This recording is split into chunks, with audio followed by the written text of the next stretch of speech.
Di video kali ini aku bakal ngebahas tentang seseorang yang konon datang dari negeri Tauret. Hah? Negeri Tauret? Emangnya ada di peta kita? Well, kalau merujuk di peta kita, sebenarnya negeri Tauret itu ya nggak ada. Tapi hal ini tidak menutup kemungkinan kalau negeri Tauret ini sebenarnya itu eksis.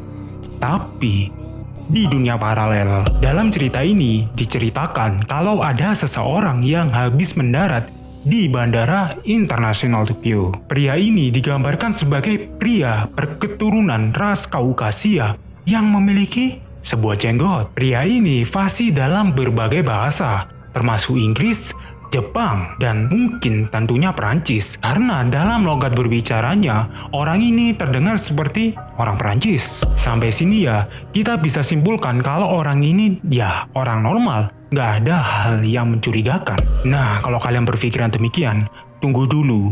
Karena setelah ini, pria ini harus mengantri untuk dicek identitasnya. Ketika dia sudah berada di depan petugas imigrasi, dia kemudian melakukan prosedural penyerahan paspor serta identitasnya. Nah, disinilah mulai terjadi hal aneh serta mencurigakan dari orang ini. Hal ini dikarenakan ketika pihak imigrasi mencari tahu lokasi negara pria ini berasal, pihak imigrasi mengklaim kalau mereka itu tidak menemukan sebuah negara yang bernama Tauret. Bahkan ya, pihak imigrasi ini sudah mencarinya di database negara yang ada di internet. Tapi seperti sebelumnya, nggak ditemukan negeri yang bernama Tauret. Petugas imigrasi tentu saja menanyakan ke pria ini, Orang ini berasal dari mana?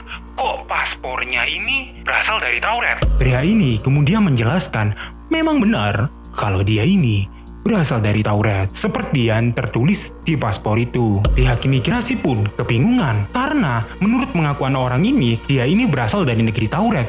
Tapi menurut database negara, negeri Tauret kan tidak ada. Dan yang lebih bingungnya lagi, di paspornya ini terlihat sangat asli. Bahkan ya autentik lengkap seperti selayaknya paspor pada umumnya. Karena nggak mau membuat keramaian serta membuat antrian itu menjadi sangat panjang, akhirnya pihak imigrasi memanggil salah satu security untuk mengamankan pria ini. Pria ini tentu saja kebingungan dong, apa yang sebenarnya terjadi?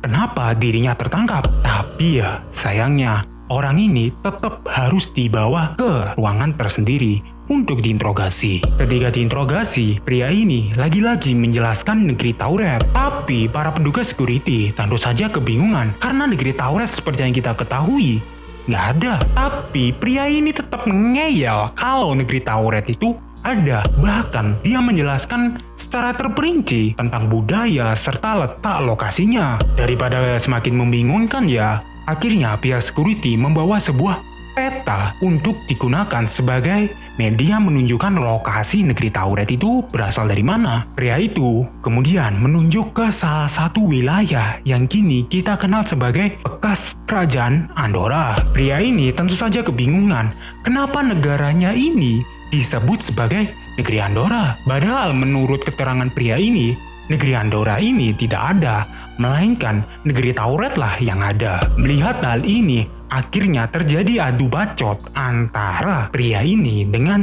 pihak security mengenai letak serta lokasi dari negeri Tauret. Melihat kondisinya yang sudah tidak bisa dikontrol lagi, akhirnya pihak security memanggil pihak kepolisian untuk dilaksanakan interogasi lebih lanjut. Singkat cerita ya, ketika pihak polisi ini sudah sampai, akhirnya pria ini dibawa oleh pihak kepolisian untuk diantarkan ke sebuah hotel yang letaknya itu nggak jauh dari Bandara Internasional Tokyo. Sementara ya, pihak kepolisian bersama pihak security terus melakukan pencarian dan penyelidikan lebih lanjut mengenai negara Tauret. Untuk memastikan orang ini nggak kabur, pihak kepolisian menempatkan 2 perwiranya untuk berjaga di luar kamar. Dan juga ya jaga-jaga jendela di kamar itu juga dikunci supaya tidak bisa keluar. Sampai sini bisa kita simpulkan kalau orang ini kooperatif, tentu saja orang ini memilih untuk di dalam kamar. Tapi ya andai kata kalau orang ini ngotot ingin keluar,